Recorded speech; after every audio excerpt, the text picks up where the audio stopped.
పశ్చిమ గోదావరి జిల్లా ఆచంట మండలం ఆచంట వేమవరం గ్రామంలో శెట్టిబలిజ 7 గ్రామాల 4వ కార్తీక వన సమారాధన కార్యక్రమాన్ని శెట్టిబలిజ జాతీయులు స్థానిక ఎమ్మెల్యే పితాని సత్యనారాయణ తనయుడు వెంకట సారథ్యంలో ఘనంగా నిర్వహించారు.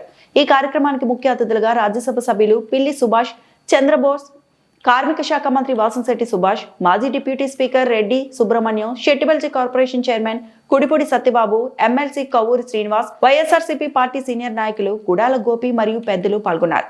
వారు సందేశాన్ని జాతి ఉద్దేశించి పలు సూచనలు చేస్తూ జాతి ఐక్యత కోసం ప్రతి ఒక్కరూ పాటుపడాలని, జాతి ఔన్నత్యాన్ని కాపాడుకోవాలని పిలుపునిచ్చారు. ఈ సందర్భంగా మంత్రి సుభాష్ మాట్లాడుతూ శెట్టిబలిజ జాతి కోసం అహర్నిశలు కృషి చేసి జాతి మనుగడను కాపాడిన కీర్తిశేషులు దొమ్మేటి వెంకటరెడ్డి మనం ఎప్పుడు స్మరించుకోవాల్సిన ఆవశ్యకత ఎంతైనా ఉందని, గత కొన్ని రోజుల క్రితమే కుల సంఘాలను బలోపేతం చేసిన మహనీయ వ్యక్తి వెంకటరెడ్డి ఈ రోజు కూడా కుల సంఘాలు ప్రతిష్టంగా ఉన్నాయంటే దొమ్మేటి వెంకటరెడ్డి అని కొనియాడారు. ఆయన చూపించిన మార్గం ఆశయాలకు అనుగుణంగా మనం ముందుకు సాగాలని, ఆర్థికంగా సామాజికంగా శెట్టిబలిజలు ముందుండాలని అన్నారు. శెట్టిబలిజ సోదర సోదరీమణులు తమ పిల్లల్ని ఉన్నతమైన చదువులు చదివించాలి. పేద విద్యార్థులు ఉంటే వారిని చదివించడానికి, ఆదుకోవడానికి శెట్టిబలిజ యాక్షన్ ఫోర్స్ సహాయం అందిస్తుందని, శెట్టిబలిజలు అంటే ఆశించడం కాదు, శాసించే విధంగా ఉండాలని అన్నారు. ఈ ఆచంట వేమవరం గ్రామంలో ఈ వన సమారాధన కార్యక్రమం సంఘీయుల మధ్య జరుపుకోవడం చాలా ఆనందంగా ఉందని అన్నారు. ఉంది అనే విషయాన్ని ఈ సందర్భంగా మనం చేస్తున్నాను. ఏది ఏమైనా ఈ ఆచంట నియోజకవర్గంలో యువకుడు, ఉత్సాహవంతుడు, మరి పితాని సత్యనారాయణ గారు వారసుడు, మరి వెంకట్ గారు మరి అధ్యక్షతన ఈ కార్యక్రమం జరపడం, మీ అందరిలో నేను కూడా పాలు పంచుకుని ఈ 4 విషయాలు చెప్పే అవకాశం కలగడం ఇది నా అదృష్టంగాను పూర్వ జన్మ సుకృతంగాను భావిస్తున్నాను.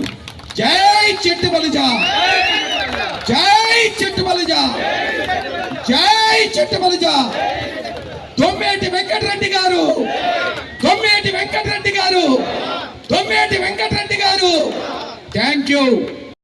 వచ్చేసినటువంటి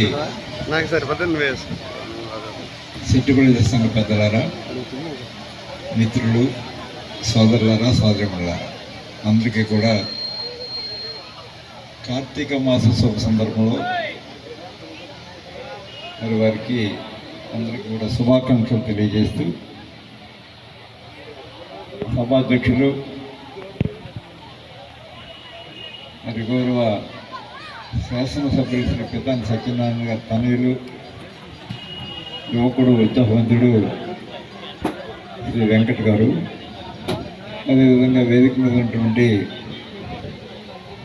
మిత్రులు శ్రీ గుడాల గోపి గారు, నాగరాజు గారు, ఇంకా గౌరవ సర్పంచ్ గారు చంటి గారు, మరి గౌరవ ఎంపీటీసీ సభ్యులు, ఇంకా మరి మిగతా వాళ్ళందరికీ కూడా నా హృదయపూర్వకమైన నమస్కారాలు తెలియజేస్తూ, నేను కార్పొరేషన్ చైర్మన్ అయిన తర్వాత శెట్టిబలిజ పిల్లలకు సుమారు ఒక 300 మందికి, ఒక గవర్నమెంట్ స్కూల్లో చదువుకున్న పిల్లలకు 500 నుంచి 600 వరకు వచ్చిన మార్కులు సాధించిన మధ్య స్థాయి, దిగువ స్థాయి పిల్లలందరినీ కూడా ఓ దుక్కును చేర్చి సుమారు ఒక 20 లక్షల రూపాయలతో స్కాలర్షిప్లు ఇవ్వడం అయింది మన రాజమండ్రిలో. అలాగే ఇక్కడ ఆచంట నియోజకవర్గం నుంచి కూడా చాలామంది పిల్లలు ఆ రోజు అప్లికేషన్ పెట్టుకోవడం జరిగింది. వాళ్ళందరికీ కూడా మొన్న ఇవ్వడం జరిగింది. ఎందుకంటే ప్రభుత్వాలు వస్తుంటాయి, వెళ్తుంటాయి, కానీ ఆ ప్రభుత్వాలు ఉన్నప్పుడు మనం ఏం చేసామో కులానికి మనం చెప్పుకోవాల్సిన బాధ్యత ఉంది. ఆ రకంగా ఏ కష్టం వచ్చినా మేము ముందుండి చేస్తామని, పార్టీలు వేరన్నా సరే ఒక కమ్యూనిటీ పిలిపించిందంటే ఏ పార్టీలో ఉన్నా మేము అందరం సమానమని చెప్పి ఒకే వేద మీదకి వచ్చి అందరూ కూర్చుని చెప్పగలుగుతున్నాం అంటే అది కేవలం ఒక వనభోజనాల్లోనే ఈ జరుగుతున్నాయి. ఎందుకంటే మనం అందరం కూడా వేరే వేరే పార్టీలు ఎన్నుకుంటాం, కానీ కులం పిలిపించిందంటే మేము అందరం కులం దగ్గర తలదించుకునే ఉంటామని చెప్పి అందరూ కూడా ఒకే వేదిక మీదకి వచ్చి, ఎంత పెద్ద పదవిలో ఉన్నా సరే కులం పిలిపించిందంటే అందరూ కూడా ఒకే వేదిక మీదకి వచ్చి కూర్చుంటున్నారంటే మన నాయకులకి జాతి మీద ఎంత ప్రాముఖ్యత ఇస్తున్నారో మీరు అందరూ కూడా అర్థం చేసుకోవాలి.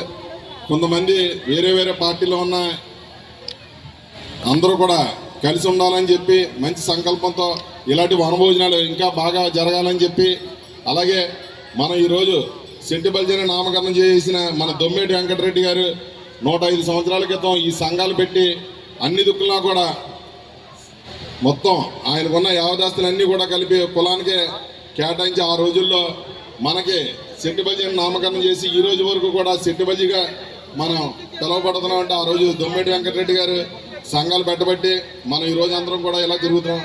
అలాగే దాని తర్వాత చదువుకోవాలని మంచి ఉన్నారు, మనంతా కూడా గర్విద్దాం. అలాగే వాళ్ళు కూడా మీరు అందరూ కూడా స్ఫూర్తిదాయకంగా ఉండి మీ పిల్లల్ని కూడా బాగా చదివించండి. తప్పనిసరిగా మన వాళ్ళు చదువుకోగలరు, అందులో ఆడపిల్లలు ఇంకా బాగా చదువుతారు. కాబట్టి ఆస్ట్రేలియాలో అమెరికాలో పంపడమే కాదు, గ్రూప్ 1 గ్రూప్ 2 ఇవన్నీ కూడా ప్రిపేర్ చేస్తే మన వాళ్ళు కూడా ఆర్డీఓలు కలెక్టర్లు ఇవన్నీ కూడా కాగలరు. కాబట్టి మనం కృషి చేద్దాం, మన పిల్లల్ని ఉన్నత స్థాయికి తీసుకెళ్దాం. అదే రకంగా రాజకీయంగా కూడా మనం బలపడదాం.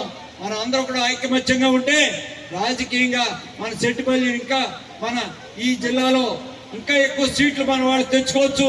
వాళ్ళ మంత్రి పదవులు లేదు, మన జిల్లాలో ఉన్నటువంటి ఏకైక ఎమ్మెల్యేకి మంత్రి పదవి ఇవ్వకుండా అన్యాయం జరిగింది. మనం కనుక సమిష్టిగా ఉంటే ప్రభుత్వం దిగి వచ్చి మన ఎమ్మెల్యే గారికి కూడా మంత్రి పదవి త్వరలోనే ఇస్తారని చెప్పేసి నేను భావిస్తూ మీరందరికి కూడా మరొకసారి కార్తీక్ మా శుభాకాంక్షలు తెలుపుతూ సెలవు తీసుకుంటున్నాం. పితాని సత్యనారాయణ గారికి ముఖ్యంగా అందరికీ నా హృదయపూర్వక నమస్కారాలు తెలియజేసుకుంటా ఉన్నాను. ముందుగా ఇలాంటి వనభోజనాలకి మనం స్మరించుకోవాల్సిన పేరు one and only Dommeti Venkatareddy గారు. మరి దొమ్మేటి వెంకటరెడ్డి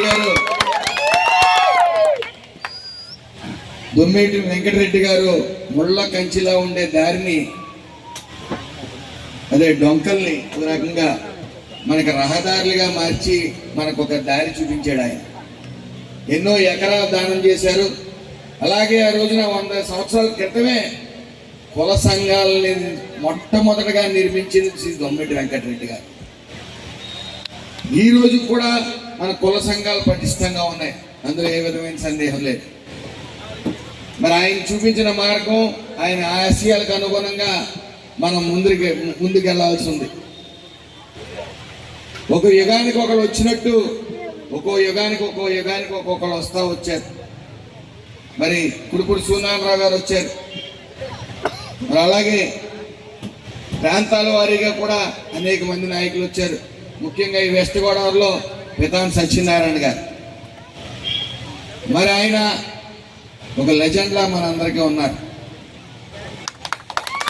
మనం పెద్దలను గౌరవించుకుంటూ మనం ముందుకు సాగవలసిన పరిస్థితి ఎంతైనా ఉంది. అలాగే మరి ఈరోజు నాకు ఇది 2వసారి, గతంలో శేఖర్ దగ్గర రావడం జరిగింది. మళ్ళీ ఇది ఈ వనభోజనాలకి మరి 6 పాలాలు సంబంధించి 18 మంది పెద్ద మనుషులు, అలాగే ఇక్కడికి ముఖ్యంగా నన్ను ఆహ్వానించిన పెద్దలందరికీ కూడా హృదయపూర్వక శిరస్సు వంచి నమస్కారాలు తెలియజేసుకుంటా ఉన్నా. అలాగే మరి గతంలో అనుకునేవాడిని పితాని సత్యనారాయణ గారితో ఒక ఫోటో దిగితే చాలు అని. ఆయన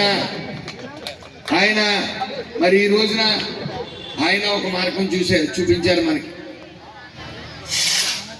రాజకీయంగా, సామాజికంగా అన్నిటిలోని మనం ముందుండాలని, సెట్టిబల్జీలు ముందుండాలని మన పెద్దలు ఎంతో మంది చేసిన కృషి వల్లే ఈరోజు మనం ఇంత ఐక్యతగా ఉండటం కారణం. నిన్న అమలాపురంలో ఉభయ రాష్ట్రాల సెట్టిబల్జీ వన సమారాధన అనేది జరిపాం. సుమారు లక్షల మంది అక్కడికి హాజరయ్యారు. నాకు కనీసం ప్రతి ఒక్కరు వచ్చారంటే కేవలం భోజనానికి మాత్రం కాదు, మన ఐక్యత కోసం. మనందరం గతంలో కోనసీమ అల్లర్లు జరిగినప్పుడు అందులో కూడా నన్ను ముద్దాయిం చేసి మరి అనేక మంది సెట్టిబల్జీ యువత, సుమారు 170 మంది పైబడి సెట్టిబల్జీ యువతని అన్యాయంగా కేసులు ఇరికించినప్పుడు అందరూ అమాయకులు నన్ను ఉంటారు, 4, 5, 10 మంది ఉంటారు. దానికి 170, 180 మందిని బాధ్యులు చేసి కేసులు కట్టడం జరిగింది. ఆ రోజు కొంతమంది అమలాపురం పెద్దలందరూ కూడా భయపడి మరి కొంతమంది నాయకులకి చెక్కభజన చేసుకుని వాళ్ళ దగ్గర పాదాభివందనాలు చేసి ఇంకా కొన్ని పేర్లు ఇచ్చారు, సెటిబల్జీ పేర్లు, వాళ్ళ పేర్లు కూడా పెట్టండి అని చెప్పి. ఆ రోజు మరి మేము అందరం ఊళ్ళు వదిలిపెట్టి వెళ్ళిపోయి మళ్ళీ బెయిల్ మీద బయటకు వచ్చిన తర్వాత, యాంటిసిపేటరీ బెయిల్ మీద బయటకు వచ్చిన తర్వాత ఒక రకంగా కుర్రవాళ్ళందరూ వచ్చి, సెటిబల్జీ కుర్రవాళ్ళందరూ ఎందుకు వచ్చింది కుల ఐక్యత అంటాం, 15 సంవత్సరాల నుంచి సేవా కార్యక్రమాలు అంటున్నాం, ఈ కులమో లేదు ఏమీ లేదు, మనం బయటికి వెళ్ళొద్దు, అసలు మన పని ఏదో మనం చేసుకుందాం అన్నప్పుడు లేదు, ఒక అవకాశం తీసుకుందాం. మనం సాటి సంఘీయుల దగ్గరికి వెళ్ళి మేము కష్టాల్లో ఉన్నాం, మీ అందరూ మీ అన్యాయంగా ఇరికించబడ్డాం, మీ సంఘీభావం మాకు కావాలి కులపరంగా అని చెప్పి వెళ్ళినప్పుడు చాలా ఆటంకాలు ఎదురయ్యాయి. డిఎస్పీ గారు కూడా ఆ రోజు డిఎస్పీ కూడా నన్ను పిలిచి ఇంకా నోటుకొచ్చిన బూతులు తిట్టడం జరిగింది. జీవితంలో నేను ఎప్పుడు తినలే ఆ బూతులు. తర్వాత కూడా మా అందరినీ పిలిచి ఎస్పీ గారు ఆ రోజున మీరు మళ్ళీ వన సమారాధన పెడుతున్నారు, ఏ చిన్న అలరలు జరిగినా సరే ఆడవాళ్ళతో సైతం వదలకుండా మళ్ళీ మీ అందరి మీద కేసులు పెడతానని చెప్పడం జరిగింది. ఇంత భయపడ్డారు అందరూ కూడా. మేము అనుకున్న ఆ రోజున భయపడి ఎంతోమంది రారేమో, ఆ రోజు తొలిసారి పెడతా ఉన్నాం, కష్టాల్లో ఉన్నప్పుడు పెడతా ఉన్నాం, ఏ అధికారంలో ఉన్న వాళ్ళు ఎవరో మా పక్కన లేరు ఆ రోజున. అయితే ఏం జరిగితే జరిగింది, పెట్టాలని నిర్ణయానికి వచ్చిన తర్వాత 15,000 మంది నుంచి 20,000 మంది వస్తారేమో, కొంత భయపడుతున్నారు కదా అని చెప్పి ఆ రోజు వన సమారాధన జరిపినప్పుడు ముఖ్యంగా మీరెవరో నమ్మరో, ఆడవాళ్ళు 35,000 మంది ప్రత్యేకించి ఆడవాళ్ళు రావడం జరిగింది. ఆ రోజున మొత్తం 65,000 నుంచి 70,000 మంది రావడం జరిగింది. తర్వాత వెంటనే అది ఒక అమలు పట్టుకుని చిన్న చిన్న పిల్లలు ఏడ్చారు. ఆ 3 పిల్లలు కూడా సెటిబల్జీ పిల్లలే. అయితే పట్టించుకునే వాళ్ళు లేక 1,000 మంది వచ్చిన తర్వాత మళ్ళీ నెక్స్ట్ సంవత్సరం వన సమారాధన వచ్చినప్పుడు ఈసారి రారు, ఆ సింపతి పోయింది, ఈసారి రారన్నారు. ఇంకా మా మీద కేసులు ఎత్తలేదు, మీరు రండి అని ఆహ్వానం పలికితే ఆ రోజున ఇంటెలిజెన్స్ని దాటుకుని 1,00,000 మంది దాటి రావడం జరిగింది. అక్కడ ఒకరు మాట్లాడితే శబ్దం అవుతుంది, అదే ఒక సమూహం సెట్టిబల్జీ సమూహం మాట్లాడితే గర్జన అవుతుంది, సింహ గర్జన అవుతుంది. ఆ రోజు అమలాపురంలో పెట్టిన సింహ గర్జన విజయవాడలో వినపడ్డది. విజయవాడలో వినపడి మేము ఎవరి దగ్గరికి ప్రాధాన్యపడటానికి అడగలే, మేము ఎవరిని యాచించలే, మేము యాచించలా, శాసించాం, కేసులు ఎత్తాలని శాసించాం. ఆ రోజు వెంటనే ప్రభుత్వం దిగొచ్చి కేసులు ఎత్తేయడం జరిగింది. ఇవన్నీ ఎందుకు చెప్తున్నానంటే, మనం ఇలాంటి వన సమారాధన జరుపుకున్నప్పుడు మన ఐక్యత చూసి, ముఖ్యంగా తర్వాత మూడో సంవత్సరం మళ్ళీ 1,50,000 మంది వచ్చారు. నిన్న 4వ సంవత్సరం. 4వ సంవత్సరానికి అసలు 3 కిలోమీటర్ల లెక్క జనసంద్రం అయిపోయింది. ముఖ్యంగా 2 లక్షలు దాటి రావటం. మన ఐక్యత ఎంత గొప్పదంటే 50,000 వచ్చినా, 1,00,000 వచ్చినా, 1,50,000 వచ్చినా, 2 లక్షలు వచ్చినా ఎంత క్రమశిక్షణతో వచ్చామో అంతే క్రమశిక్షణగా వెళ్ళాం. మొత్తం సభ్య సమాజం అంతా కులం చాలా ఐక్యతగా ఉంది, చాలా క్రమశిక్షణగా ఉందని మెచ్చుకునే పరిస్థితికి వచ్చాం. మన కుల సంఘాలు పెద్దలను గౌరవించుకుంటా వెళ్ళాలి. ఈరోజు నేను నేర్చుకోవాల్సింది చాలా ఉంది. పితాని సత్యనారాయణ గారిని అవనివ్వండి, లేకపోతే రెడ్డి సుబ్రహ్మణ్యం గారిని అవనివ్వండి, వీళ్ళందరినీ కూడా వాళ్ళ జీవితాలని గతం ఏం జరిగిందని అన్నీ చూసి నేను నేర్చుకోవాల్సింది ఉంది. మన ఐక్యత కోసం మనం పోరాడవలసి ఉంది. పెద్దలను గౌరవించుకుంటూ మనకు ముందుకు సాగాల్సింది ఉంది. అలాగే ఆ రోజు నాకు ఆలోచన వచ్చింది, పార్టీలకు అతీతంగా, రాజకీయాలకు అతీతంగా ఈ సెట్టిబల్జీలకు ఏదో ఒకటి చెయ్యాలి. నేను కష్టాల్లో ఉన్నాను, లేకపోతే మేము కొంతమంది కష్టాల్లో ఉన్నామంటే ప్రాంతాలు ఆ రోజున ముంబై నుంచి వచ్చారు, హైదరాబాద్ నుంచి వచ్చారు, తెలంగాణ నుంచి